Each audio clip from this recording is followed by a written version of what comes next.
Eu convido os irmãos a abrirem as suas Bíblias no livro do profeta Jonas. Jonas capítulo 1, do versículo 1 até o versículo 16. Diz assim a palavra de Deus. A palavra do Senhor veio a Jonas, filho de Amitai, com esta ordem. Vá depressa à grande cidade de Nínive e pregue contra ela, porque a sua maldade subiu até a minha presença. Jonas, porém, fugiu da presença do Senhor, dirigindo-se para Tarsis. Desceu à cidade de Jope, onde encontrou um navio que se destinava àquele porto. Depois de pagar a passagem, embarcou rumo a Tarsis para fugir do Senhor. O Senhor, porém, fez soprar um forte vento sobre o mar e caiu uma tempestade tão violenta que o barco estava prestes a se arrebentar. Todos os marinheiros ficaram com medo e cada um clamava ao seu próprio Deus e atiraram as cargas ao mar para tornar o navio mais leve. Enquanto isso, Jonas, que tinha descido ao porão e se deitara, dormia profundamente. O capitão dirigiu-se a ele e disse: Como você pode ficar aí dormindo? Levante-se e clame ao seu Deus. Talvez ele pense em nós e assim não morreremos. Então cada marinheiro disse ao seu companheiro: Vamos lançar sortes para descobrir quem é o responsável por essa desgraça que se abateu sobre nós. Lançaram sortes e a sorte caiu sobre Jonas. Por isso perguntaram-lhe: Diga-nos, quem é o responsável por essa calamidade? Qual é a sua profissão? De onde você vem? Qual é a sua terra? A que povo você pertence? Ele respondeu: Eu sou hebreu e temo ao Senhor, o Deus dos céus, que fez o mar e a terra firme. Então os homens ficaram apavorados e perguntaram: O que foi que você fez? Pois sabiam que Jonas estava fugindo do Senhor, porque ele já havia lhes contado. Visto que o mar estava cada vez mais agitado, eles lhes perguntaram: O que devemos fazer com você para que o mar se acalme? Peguem-me e joguem-me ao mar, respondeu. E ele se acalmará, pois eu sei que é por minha causa que essa violenta tempestade caiu sobre vocês.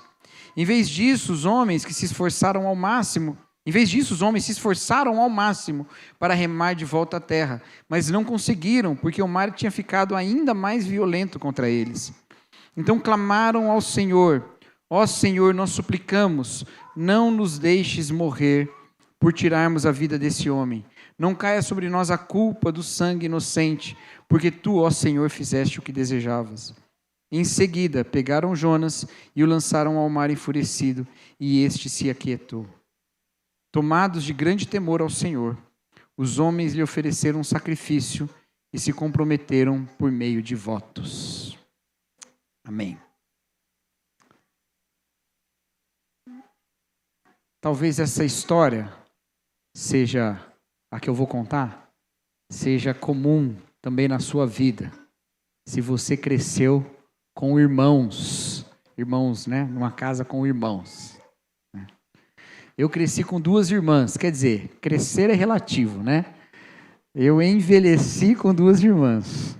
Crescer fica aí a critério, né, da opinião.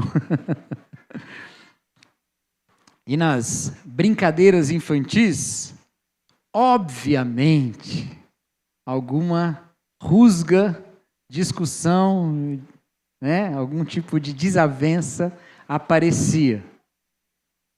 Outro dia eu vi uma mãe falando na internet que as crianças estavam brincando em paz, ou como ela gosta de dizer, elas estão no período entre brigas.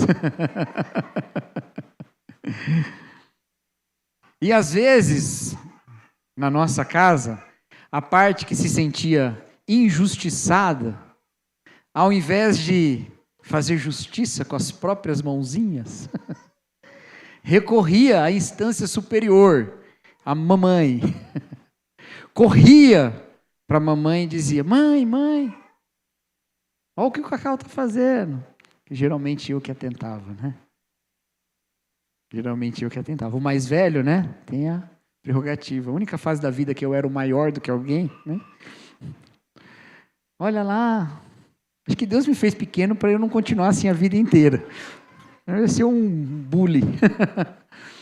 Aí, ia lá alguma irmã minha, ela: Mãe, olha o que o Cacau está fazendo. E aí minha mãe falava assim para ele, de vários desfechos possíveis desse clamor. Um deles era: volta lá e avisa que eu já estou indo lá para resolver essa questão. E aí a minha irmã chegava E ela vinha desfrutando essas palavras.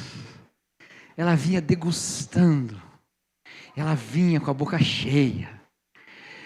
A mãe falou que já está vindo. Você não espera o que te aguarda. E obviamente naquele momento eu era tomado por temor. Naquele momento eu sabia que a casa ia cair, alguma coisa ia acontecer. Acho que é um pouco natural a gente passar por isso, e acho que você já esteve no papel do portador das ameaças. Aquele que chegava para os irmãos e dizia: olha que está vindo. E você deve se lembrar que era um tanto saboroso estar nessa posição. O anúncio de que a justiça vem. Essa é mais ou menos a posição que o profeta Jonas estava nessa história. Aquele que foi chamado por Deus para ir até os injustos e dizer que o Senhor estava vindo fazer justiça.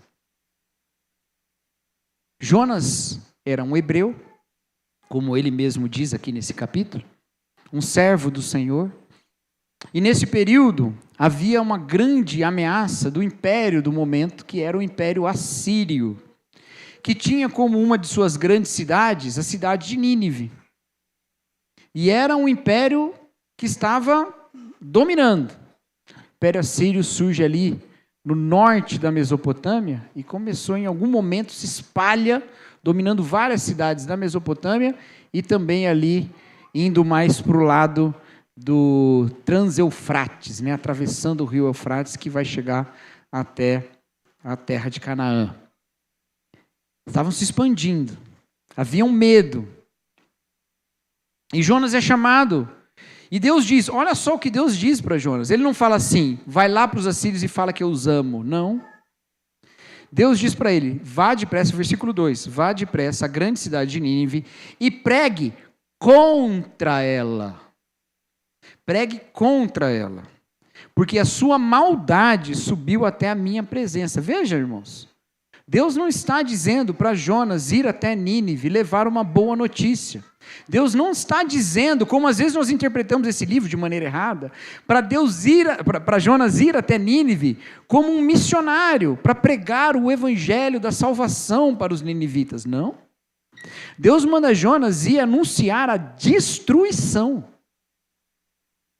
Deus virá trazer destruição. E mais, nessa fala de Deus para com Jonas, ele dá uma sentença. Deus dá uma sentença sobre Nínive. Ele diz, Nínive é uma cidade má, a sua maldade subiu até o céu. Numa época em que nós vivemos de dificuldade de estabelecer absolutos morais para nós julgarmos, na verdade acho que em todo momento foi difícil, mas hoje acho que talvez a gente tenha mais vozes falando apenas, a gente tem menos consenso. Quão bom seria ouvir de Deus que aqueles que nós julgamos maus, Deus fala, são mal mesmo. Traria pelo menos um conforto moral para nós. Olha, eu achei que eu estava do lado certo e Deus acabou de confirmar que eu estou mesmo. Jonas poderia se deleitar até nisso. Deus está dizendo, aqueles que você acha que são maus, e a sua maldade subiu ao céu, e eu vou trazer juízo sobre eles. Vai lá e conta isso para todo mundo. E talvez Jonas, se fosse como a minha irmã, chegaria lá em Nínive com a boca cheia de justiça, deleitando essas palavras, anunciando que ele queria destruir aquela cidade. E um outro erro que nós cometemos na interpretação do livro do profeta Jonas é que a gente acha que Jonas não queria ir para Nínive porque ele tinha medo. Ele tinha medo. Mas também não é isso. Jonas não tinha medo de ir até Nínive. Ele não tinha medo de ir até Nínive. Jonas não queria ir até Nínive, como está explicitado lá no final do livro, no capítulo 4. Porque ele sabia que Deus era misericordioso e que ao dizer que eles eram maus e que Deus estava contra eles, eles se arrependeriam do pecado e Deus, que é de coração mole, manteiga derretida, ia perdoar e dizer, está tudo bem, meus queridos. Jonas não queria ir a Nínive, não é porque ele tinha medo, mas é porque ele tinha ódio. E ele tinha um ódio tão grande que ele não queria nem que os ninivitas fossem avisados da tragédia que chegaria sobre eles. Ele queria que eles fossem pegos de surpresa. Se Jonas tivesse oportunidade, talvez ele falasse assim: Deus, eu até vou, mas deixa eu não falar nada, me deixa só olhar o Senhor destruir todo mundo. Estou inventando isso, não está escrito nada disso aqui no texto, tá? De que ele queria ver o povo sendo destruído, não. Tá? Mas ele fala que ele não queria que Deus perdoasse aquele povo, que Deus restaurasse aquele povo, ele queria que Deus destruísse. E ele não vai levar essa mensagem para os ninivitas.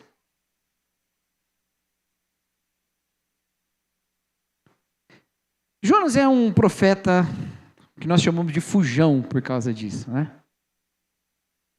E ele é um personagem desses que eu acho que os mais atraentes da Bíblia para mim, na minha leitura bíblica, que são sempre os que eu tenho mais vontade de ler. São esses personagens ambíguos.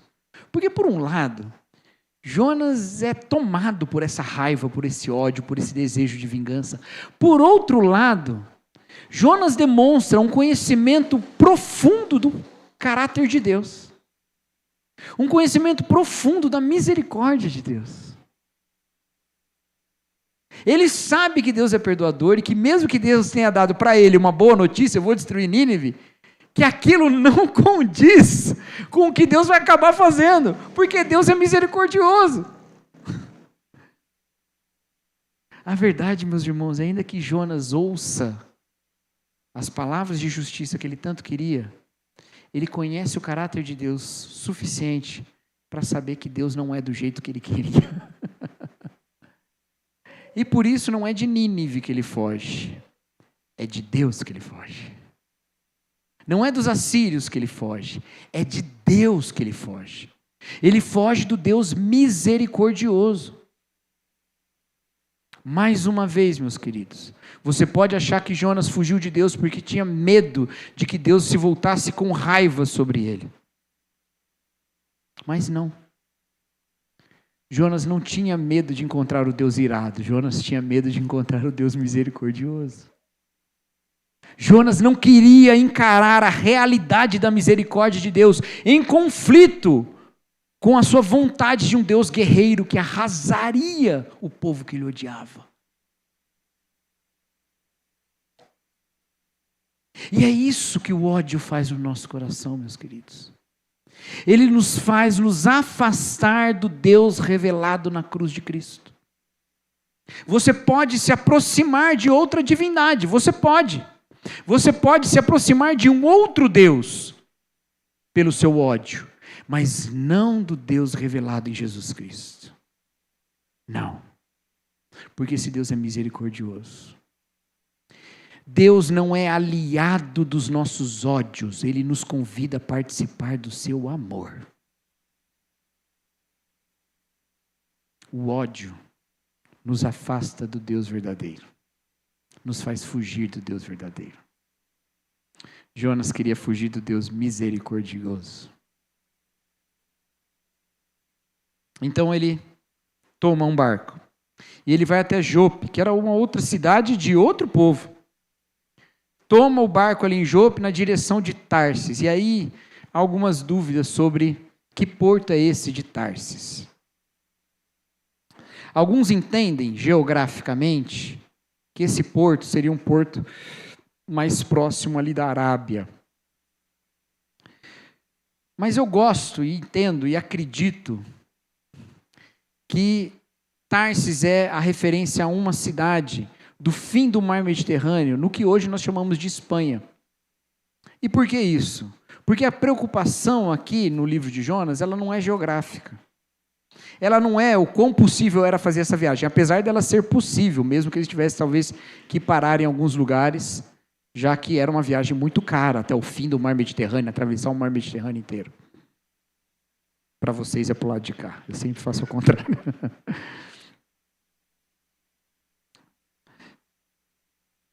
Mas a ideia aqui de ir para Tarsis não é porque a cidade de Tarsis era de alguma maneira segura.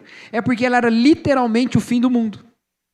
Não se conhecia nada para além do mar Mediterrâneo. O Oceano Atlântico era o fim do mundo, então eu não sabia mais para lá. Então Jonas fala, eu vou fugir de Deus para o porto mais distante que eu conheço.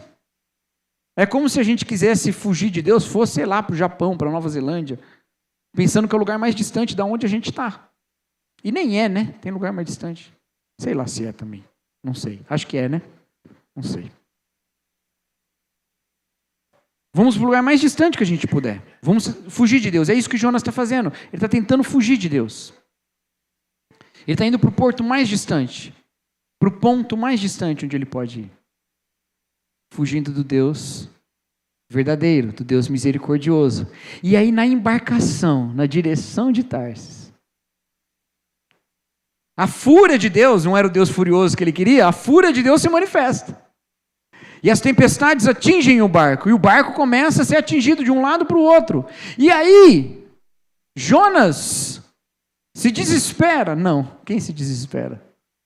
Os marinheiros, estrangeiros em relação a Jonas.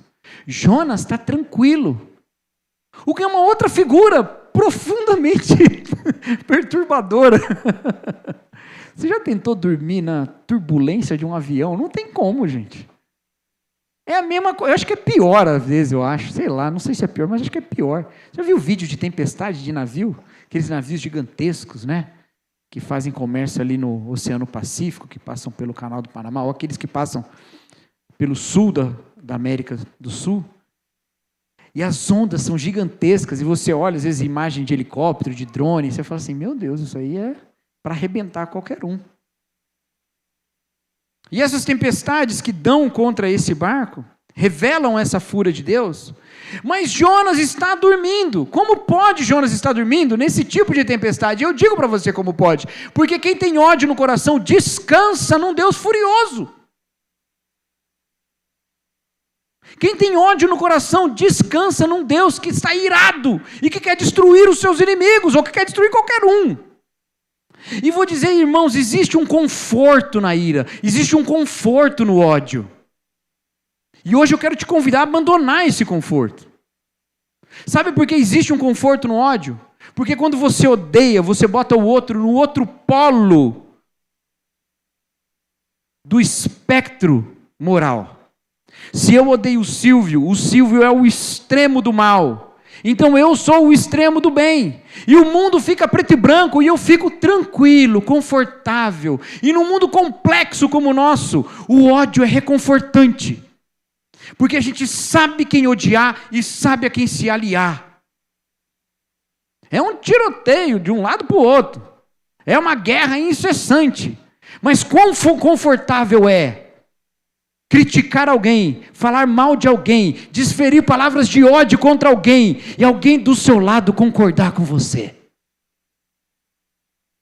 E quando esse alguém é Deus, quando alguém do seu lado diz, Deus se assemelha ao seu ódio, Deus concorda com a sua ira, Deus tem a mesma vontade de extermínio que você tem no seu coração. Dá para dormir. Dá para deitar a cabeça no travesseiro e falar, estou tranquilo porque eu sei que eu estou certo. Mas eu quero te convidar à insônia do amor. A insônia do amor é aquela que as mães conhecem bem. Porque deitam a cabeça no travesseiro depois de um dia de tarefas e aí se lembram do sofrimento dos filhos. Se lembram das lutas do marido. Se lembram da doença dos pais. Eu falei mães pela figura terna que representa, mas todos nós conhecemos isso. O amor é complexo, ele não é reconfortante como o ódio. Ele coloca sobre nós a tarefa de considerar nuances. A de não tratar o mundo em preto e branco, mas olhar os tons de cinza e até de tantas outras cores. A considerar que o outro tem suas razões, seus motivos, suas histórias, suas dores. A considerar um outro como pessoas que representam os mesmos direitos que nós. No amor é difícil dormir, meus irmãos.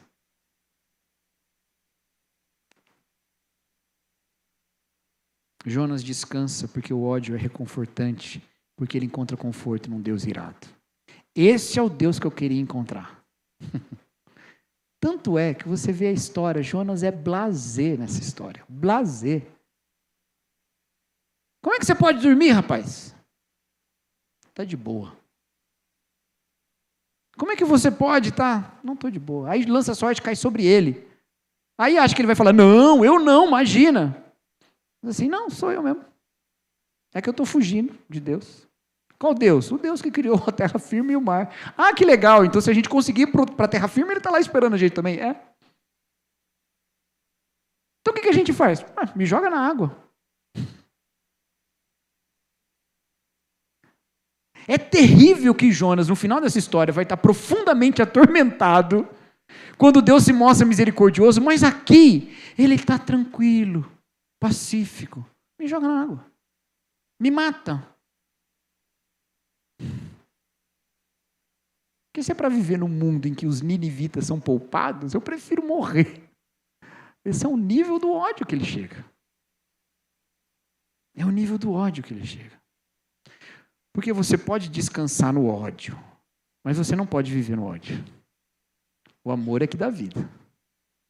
É o amor que nos move. É os afetos que nos fazem nos apegar na vida. Esses afetos que nos fazem apegar à vida. Esses amores.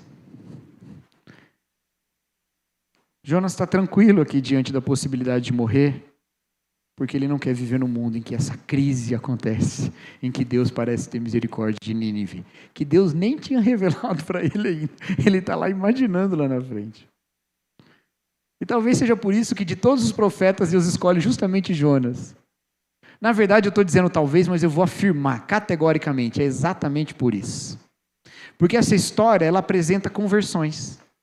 Maravilha, né? Arrependimentos. Você tem aqui os marinheiros e os companheiros de viagem de Jonas, que se convertem ao Deus verdadeiro, ao ponto de pedir perdão a Deus por matar o seu servo. Compassivo, misericordioso com aquele. E ele fala, não, nós não vamos jogar não, nós vamos remar até a terra. E eles ficam remando e remam e falam assim, se o cara está aqui querendo destruir a gente, porque a gente está carregando esse cara, imagina se a gente matar ele. E aí chega uma hora que o Jonas insiste, né? Me joga, não adianta. Eles falam, olha, Senhor, o Senhor está vendo, a gente não quer matar esse cara, mas vai ter que ser o jeito, porque ele falou que é o único jeito, ele conhece o Senhor mais do que nós tudo, nós vamos fazer isso.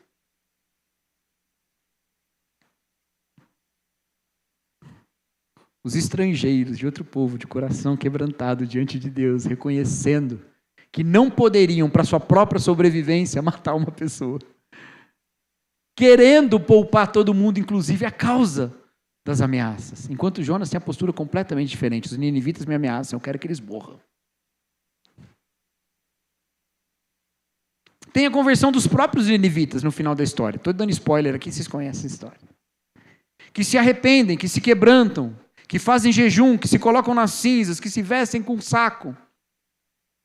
Eles se arrependem.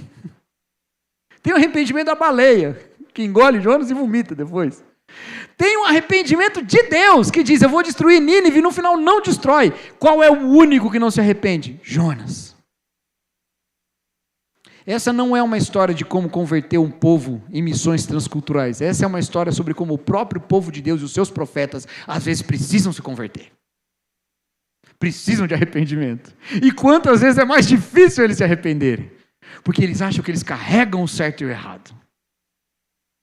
E não ouvem mais ninguém. Porque eles não querem viver no mundo em que Deus tem misericórdia daqueles que eles odeiam.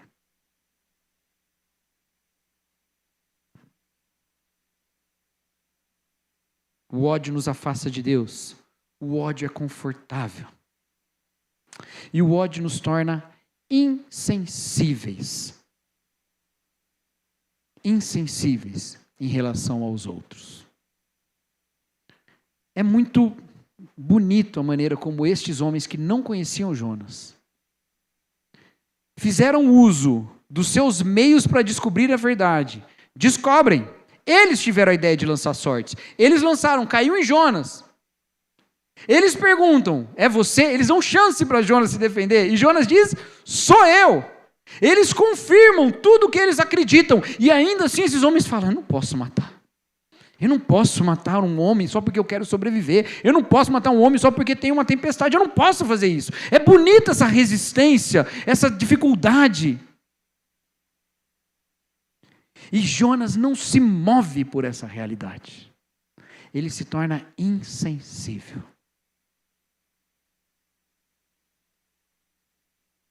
Eu não sei o que Jonas poderia fazer. Eu acredito que talvez se ele se ajoelhasse diante de Deus e falasse: Senhor, eu vou. Não por amor a Nínive, que eu ainda odeio, porque ele vai odiando ainda a Nínive, né? A gente sabe disso. Mas por amor a esse povo que mostrou tanto carinho por mim, que não quis me matar, mesmo eu pedindo, eu vou. Acalma essa tempestade. Eu vou para a terra, eu vou para Nínive. O Senhor poupa a vida dele. Você poderia ter feito isso. Mas ele não tem sensibilidade nem com estes que estão tratando ele bem. Eu consigo entender porque Jonas odiava os ninivitas. E eu acho que a gente odeia a gente por muito menos. Por muito menos. Os ninivitas eram de fato uma ameaça real. Eles de fato eram maus. O Senhor confirmou isso. Eu consigo entender. O terrível é nós olharmos para Jonas, pensarmos que ele era odioso no seu coração e não reconhecermos que nós odiamos por muito menos. Mas eu não consigo entender como ele não se compadece de quem está fazendo o bem para ele. Quem está tentando ser bondoso com ele. Porque ele no ódio fica insensível, meus irmãos, fica insensível. Há uma palavra muito comum nos dias de hoje, e eu acho ela linda, e eu acho que a gente precisa entesourá-la, ter o maior respeito por ela, que é a palavra empatia. Décadas atrás a gente não teria nenhum problema com essa palavra. Atualmente tem um monte de teólogo aí achando que empatia é um problema, é um pecado, é um negócio. Não, empatia é ser sensível ao sentimento do outro, é ser sensível à relação. Uma vez eu li um texto de um pastor que dizia que nós precisávamos ser permeáveis, acho que foi do Eric, eu estou na dúvida, mas acho que foi do Eric, que é nosso amigo, meu amigo e amigo da Nilza, que nós precisamos ser permeáveis uns aos outros, nos encharcar da vida do outro. Mas o ódio nos torna insensíveis, meus irmãos. E aí nós não sentimos as dores de ninguém, nós não sentimos as dificuldades de ninguém, nós não sentimos os sentimentos de ninguém. Nós vamos nos isolando. Enquanto Deus é aquele a quem a maldade chega e ele sente o grito dos injustiçados. Mas ele é também aquele que ouve o arrependimento de pecadores, graças a Deus, porque nós também somos pecadores. Graças à sua grande misericórdia, ele ouve os pecadores.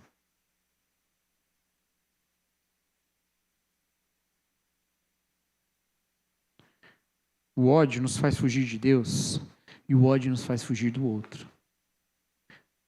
Sendo assim, o amor nos aproxima de Deus e o amor nos aproxima do outro. Óbvio, né? Não dá para amar sem ter outro, né? Não tem como. É uma expressão óbvia. E é nessa proximidade do amor que nós manifestamos a nossa vivência profética. Eu já disse isso para os irmãos e eu acho que é algo que a gente deve reparar. O que mais incomodava a sociedade de Jerusalém no início da igreja era o fato de que os cristãos eram inconvenientemente bons. Eles eram bons e amáveis, e inclusivos. Eles abraçavam aqueles que os judeus de Jerusalém não queriam. É inconveniência da bondade. É inconveniência da bondade. Ao incluir judeus e gentios, ao testemunhar dessa realidade. É isso que levanta contra Jesus uma boa parte da oposição que ele sofreu. Enquanto ele mesmo estava no meio de pecadores, e alguns diziam não.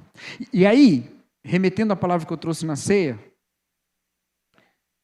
Jesus fala: eu não vim para os sadios, eu vim para os doentes. Ele poderia falar, eu não vim para os saciados, eu vim para os famintos. Ele veio para quem precisa, não para quem não precisa. E o problema não é que a gente não precisa de Jesus, o problema é que a gente não toma consciência da necessidade. E a gente olha para o outro e fala, esse aí precisa de Deus. E não pensa que a gente precisa de Deus. E que a gente é muito mais semelhante. Ah, mas eu tenho Jesus. Amém, glória a Deus, você precisa de mais. Você precisa de mais. Mas o outro não tem nada. Amém, glória a Deus. Vamos levar Jesus para ele. Mas ele peca. Amém, você também. Mas o pecado dele é o tipo de pecado que eu não cometo. Tá bom. Mas ele fica fora da alçada da cruz? Ou tem perdão e restauração para ele também? Ele pode abandonar o pecado também?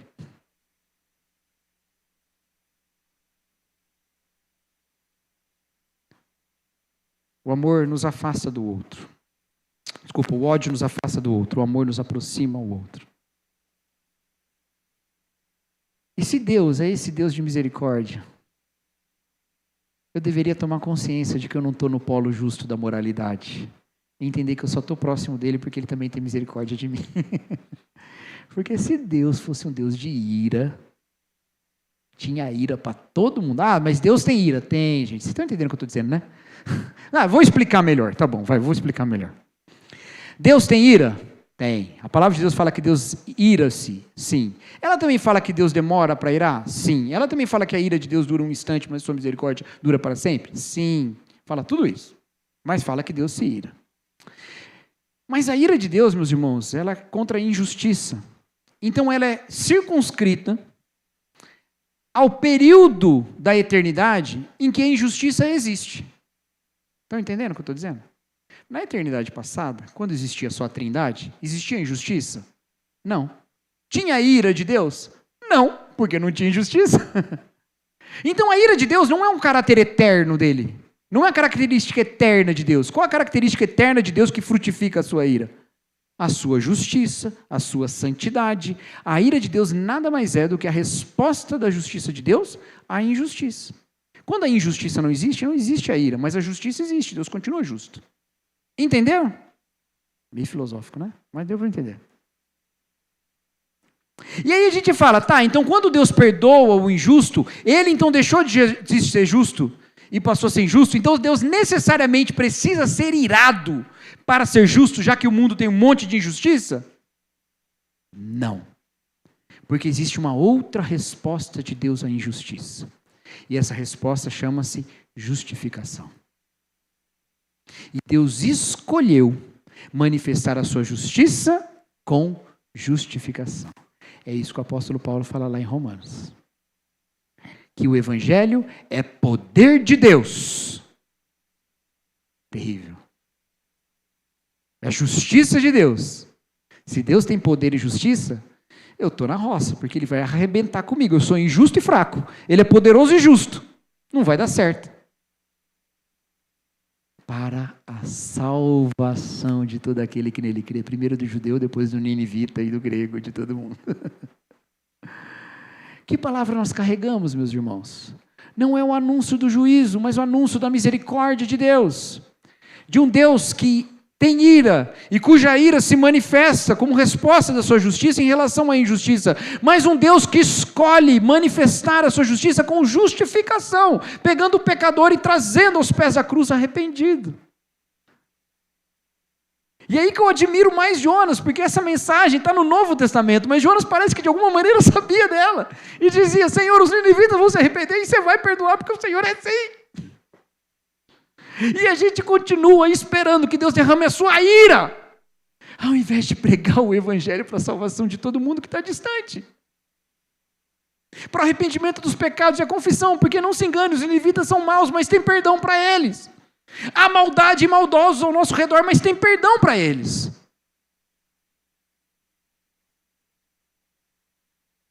Não tem como conviver com o evangelho e o ódio, meus irmãos. Não tem como.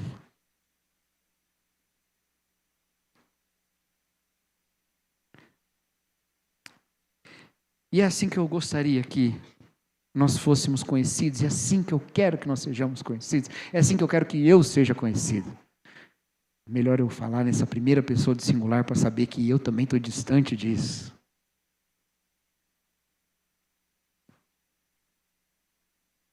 não pelo tipo de música que eu consumo, não o tipo de vestimenta que eu visto.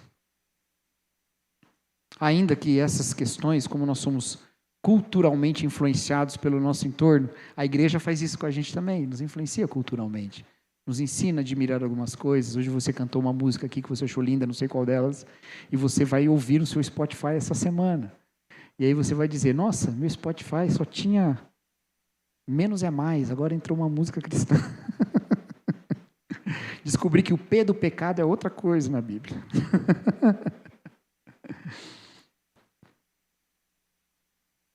Claro que essas coisas acontecem, mas não é isso que nos marca. Não é em quem eu voto.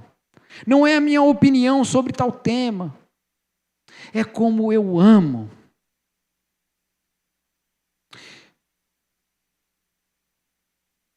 Eu fico feliz quando, atualmente, raras vezes alguém diz que fala com um crente que ele entende da Bíblia.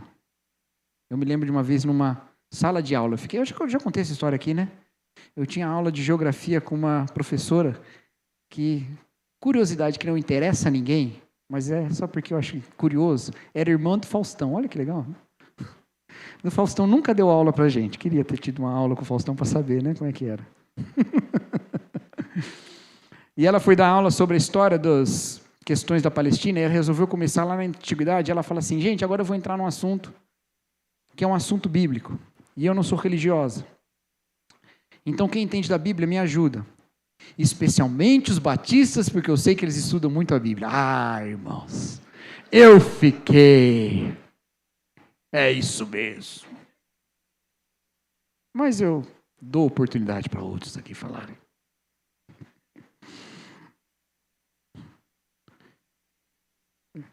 É uma coisa que pode nos deixar alegres.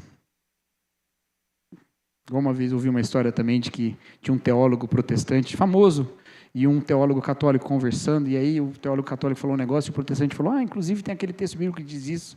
E o católico falou, é bom conversar com um protestante que ele conhece a Bíblia, né? Não estou dizendo que os católicos não conhecem a Bíblia, não estou mesmo, meus irmãos, não estou dizendo. Mas é porque a teologia protestante ela é feita sempre em cima da Escritura, enquanto o católico tem bastante da tradição também. Então, há algumas coisas que concorrem, é só isso, tá? Não estou jogando críticas veladas ao catolicismo, não. Mas eu gostaria muito mais que alguém falasse assim, procura alguém daquela igreja porque aquelas pessoas sabem amar.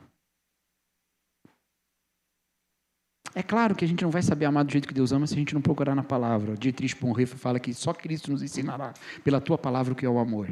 Eu tenho certeza disso. Mas eles fiquem interessados em contar com a gente. Pode ficar sossegado. Você está fazendo negócio com ele, fica sossegado. Ele é crente. Ele não vai fazer mal. Ele é impedido pela fé dele de fazer mal. Olha, eu não sei como te ajudar nessa situação, mas vai ali na igreja, que eles estão se reunindo para o culto agora. Conversa com alguém, porque eles sabem amar. Porque eles estão dispostos a fazer o bem. Não seria maravilhoso se a gente fosse marcado dessa maneira? E quando alguém fizesse uma bondade, dessas bondades que as pessoas fazem, e alguém olhasse para o outro e pensasse assim, você é crente? Porque você fez uma coisa boa aqui que eu acho que só a sua fé explicaria.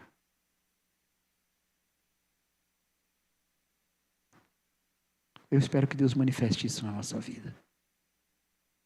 Porque Deus é o Deus que ama os ninivitas, cruéis, maldosos, injustos, e que manda profeta para lá, com palavras duras, com fim de arrependimento, conversão e perdão.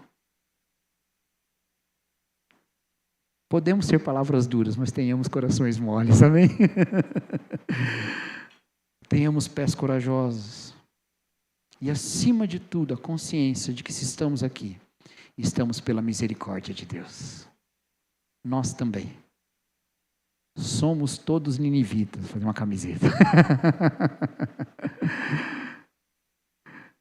Não vou fazer somos todos Jonas, né? Colocar somos todos baleia vai dar ruim. Não, melhor não.